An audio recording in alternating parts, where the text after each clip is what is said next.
अगला फार्मूला हमारा है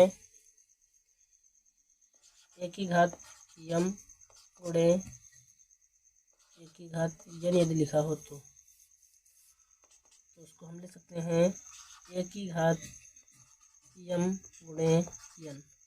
इसे आधार कहते हैं, इसे कहते हैं घात। सेम आधार हो तो घातें जुड़ जाती हैं।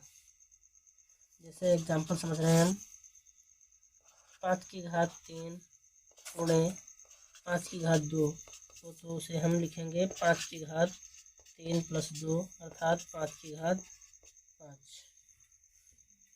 दूसरे एग्जांपल से समझते हैं। जैसे 6 की घात लिखा हो 7 गुणे 6 की घात फिर लिखा हो 3, तो हमारी दोनों आधार सेम है तो घातें जुड़ जाएंगी। जैसे 6 की घात हो जाएगा 7 + 3, 6 की घात हो जाएगा हमारा 10।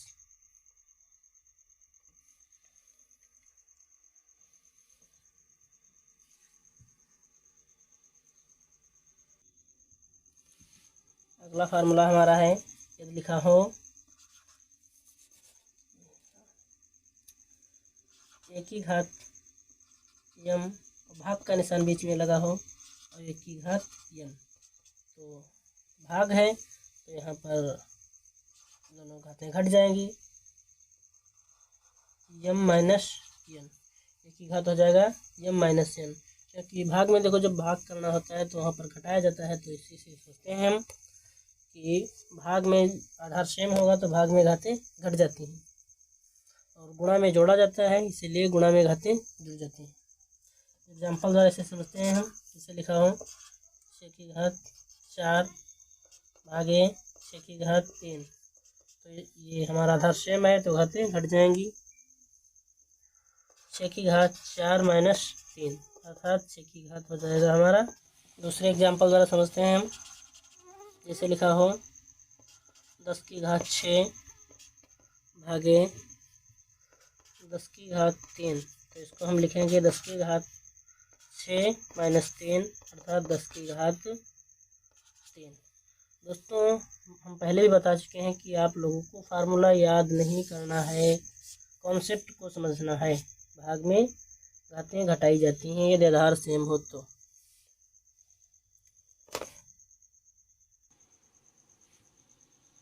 जैसे भी लिखा हो ए की घात यम भागे ए की घात यन, तो इसे यहाँ पर भी भाग है क्योंकि भिन्न में नीचे की संख्या भाग में ही होती है। इसको हम लिख सकते हैं ए की घात यम माइनस यन। ये भी सेम की तरह है। जैसे लिखा हो 10 की घात 12 बटे 10 की घात 3, तो इसको यही हम लिखेंगे 10 की घात 12 - 3 अर्थात 10 की घात 9।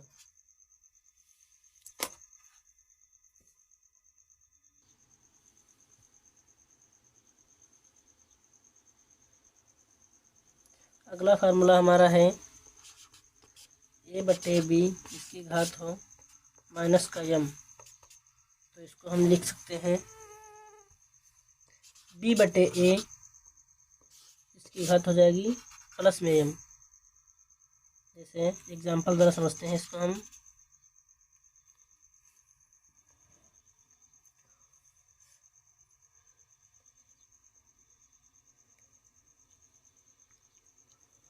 लिखा हो 10 बटे 5 इसकी घात लिखी हो माइनस का 2, तो इसको हम लिख सकते हैं 5 बटे 10 इसकी घात प्लस में हमारी 2 हो जाएगी।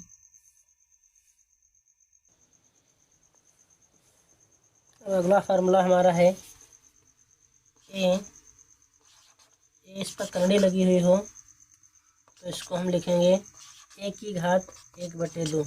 जैसे लिखा हो हमारा 10 इस पर करंडी लगी है तो इसका मतलब है 10 की घात 1 बटा 2 है। ये एग्जाम्पल हमारा है। दूसरा एग्जाम्पल समझते हैं। जैसे लिखा हो 5 इस पर करंडी लगी हो तो इसको हम लिखेंगे 5 की घात 1 बटे 2।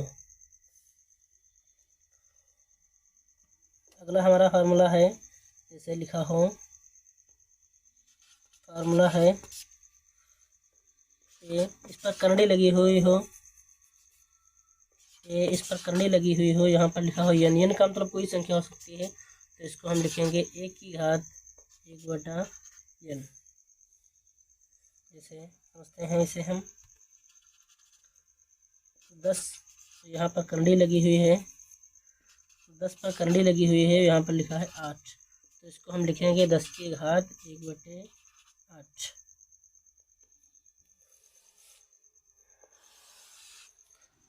ये जैसे लिखा हो 1 की घात m, और यहाँ पर कंडी लगी हुई, यहाँ पर कोई संख्या लिखी हो n, तो इसको हम लिखेंगे 1 की घात m, अब बटे में इसकी घात लगा जैसे लिखेंगे हम इसकी घात m, अब बटे में n। एग्जाम्पल द्वारा इसे समझते हैं हम, जैसे लिखा हो 6, इस पर कंडी लगी हुई है, यहाँ पर इसकी घात लिखी हुई है 3, यहाँ पर लिखा हुआ है कंडी पर लिखा है 5, तो इसको हम लिखेंगे 6 की घात 3/5।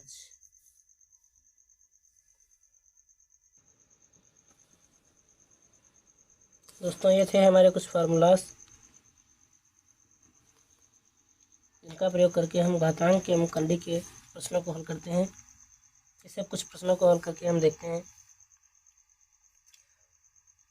जैसे लिखा है क्वेश्चन नंबर 1 है,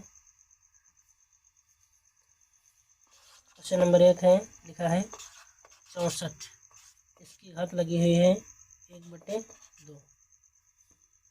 तो 64 को सबसे पहले हम काटेंगे, इधर से 2 से काटेंगे, 2 यहीं 6, 2 दूनी 4, 2 एकम 2, 2 छंग 12, 2 अट्ठे 16, 2 चौके 8, 2 दूनी 4, देखें 2 2 कितने बार आ रहा है, 1 2 3 4 5 6, अर्थात इसे हम लिख सकते हैं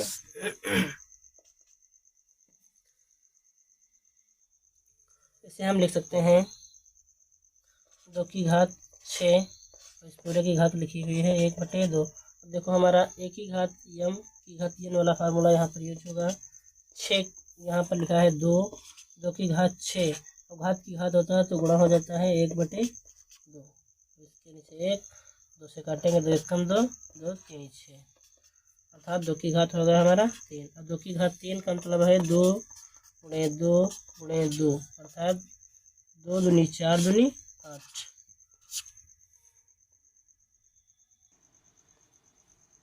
अगला क्वेश्चन है हमारा, लिखा हुआ है 27, और कंडी लगी हुई है, इस पर कंडी पर लिखा है 3। तो पहले ही आप लोगों को बता चुके हैं कि कंडी पर यदि कोई संख्या लिखी हो, इसको लिखेंगे हम 27, और कंडी पर लिखी हुई है तो इसका मतलब 1/3। अब 27 को हम काटेंगे, 3 से कट रहा है 3, 9 27, 3 3 9, 3 3 3 बार, 3 की घात 3, और इसकी भी घात 1/3। अब यहाँ पर भी घात की घात वाला आ गया है, तो 3 की घात 3 गुणे 1/3, ये 3 3 हमारा कट गया, बचा का 3 की घात 1, 3 की घात 1 अर्थात हमारा 3। अर्थात एक फार्मूला आप लोगों को बताया है, 1 की घात 1 लिखा हो तो इसका मतलब होता है 1, जैसे 6 की घात लिखा हो 1 तो इसका मतलब उत्तर 6 ही होगा। अगर वीडियो पसंद आया हो तो चैनल को सब्सक्राइब करें तथा वीडियो को अन्य दोस्तों के साथ भी भेजें। लाइक करें, कमेंट करें तथा शेयर करें। देखने के लिए धन्यवाद।